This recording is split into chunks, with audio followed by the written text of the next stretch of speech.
Have you ever been so in love, you felt like nothing in the world could ever come between you and your person?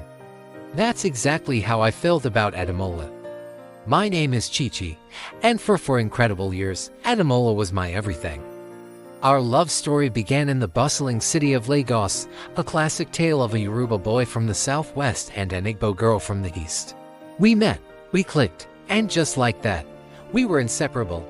People often talk about the cultural differences, the tribal divides that can sometimes challenge relationships in Nigeria. But for us, that was never an issue. His family embraced my culture, and mine adored his charming Yoruba spirit. We thought we had conquered the biggest hurdle. We spent our days planning a future together, imagining our beautiful home, our kids running around. Our love felt strong enough to overcome anything. Little did we know, the real barrier wasn't something we could see or touch. It was hidden deep within our blood. A silent threat we never saw coming. We had been dating for about 3 years when the topic of marriage started getting serious. We were both ecstatic. Ademola formally told his parents he wanted to marry me.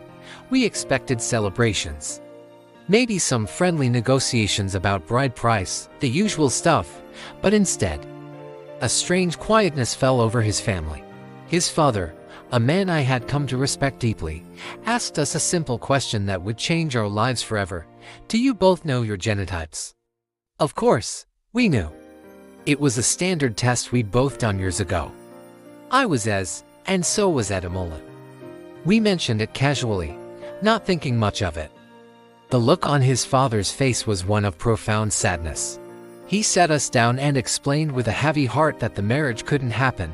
He couldn't, in good conscience, give his blessing for two as carriers to get married. He spoke of the 25% chance with every pregnancy of having a child with sickle cell anemia. The pain, the struggle, the heartbreak he had witnessed firsthand in other families. Suddenly, our perfect love story started to crumble. The cultural differences we thought were our biggest challenge now seemed so insignificant. This was a scientific fact, a biological reality we couldn't just love our way out of. We were devastated. 4 years of love, of building a life together, all threatened by 2 simple letters.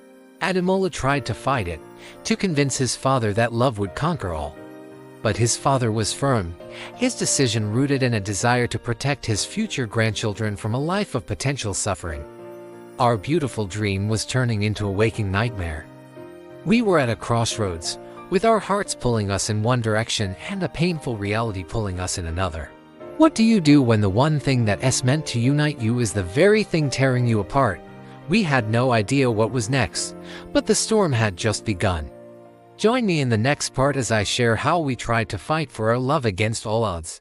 Thanks for watching.